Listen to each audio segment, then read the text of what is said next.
This is our Prices and Markets assignment. Today we will be discussing a microeconomic analysis of airline industry. The airline industry has 2,000 airlines operating more than 23,000 aircraft, providing services in 3,700 airports across the globe. The International Air Transport Association forecasted the airline industry net profits to rise $38.4 billion in 2018, an improvement from the $34.5 billion net profit in 2007. The current uprising demand, efficiency, and reduced interest payment is helping the airlines to improve its profitability. In this video, we will be covering about Singapore Airline, or known as SIA. Singapore Airlines is the flagship airline carrier of Singapore, flying to over 62 destinations in 32 countries on 5 continents. Singapore Airlines offer 5 types of flight classes of services: suites, first class, business, economy, premium economy. 4 reasons why Singapore Airlines face a high demand. First, substitute. Substitution takes place when one's traveling from one country to another. There are many ways to travel. The passenger can either book a bus, train, or even an airplane. However, the majority will opt for an airplane for various reasons. While Singapore Airline provides premium quality services and is less time-consuming in terms of traveling compared to train or buses, people might not choose airplane as their way of transport, as it is way costly compared to the other 2 alternatives. Second, the income effect. An airline ticket is considered affordable when the average household income is high.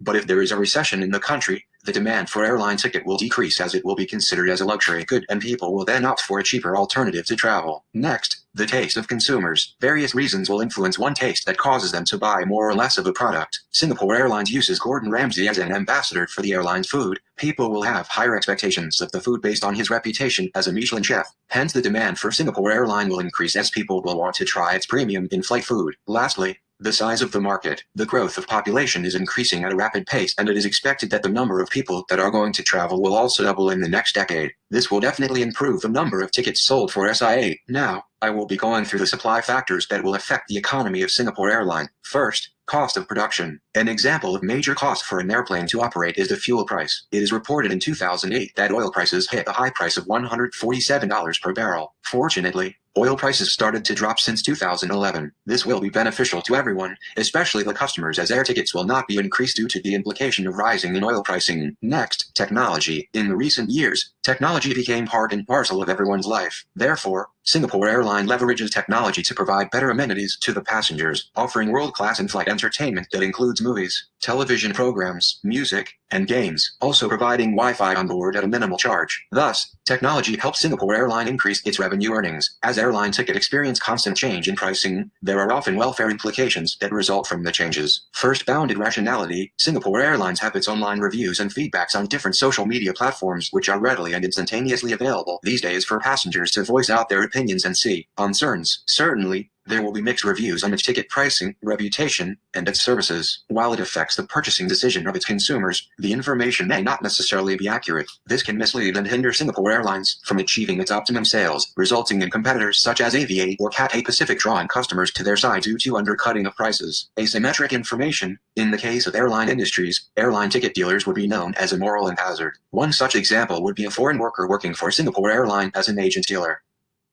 He certainly would not promote an airline which is not proud of. However, Singapore Airlines have certain dozen touchpoints using certain systems from booking to departure, where the passengers would be well informed for an upgrade via various platforms if eligible. Finally, let's talk about externalities. There are airport taxes for every airline ticket purchase. These taxes incurred will result in deadweight loss of tickets sold, which affect the revenue they earn every month. In conclusion, private and public solution is not applicable here for airline tickets. However, as the market structure for Singapore Airline is arguably an oligopoly, Singapore Airline is a price maker instead of a price taker. It is able to determine the price based on its comfort level or revenue earning. Singapore Airline also practices price discrimination via the difference in classes selected, seasons of a flight booked, travel demands, and many more. For example, a trip heading to the same destination on the same flight, the price of an economy class ticket will be more than double the price of a business class ticket. Another example is that flights booked last minute tend to be more expensive than flights booked few months in advance. This encourages passengers to purchase air tickets early.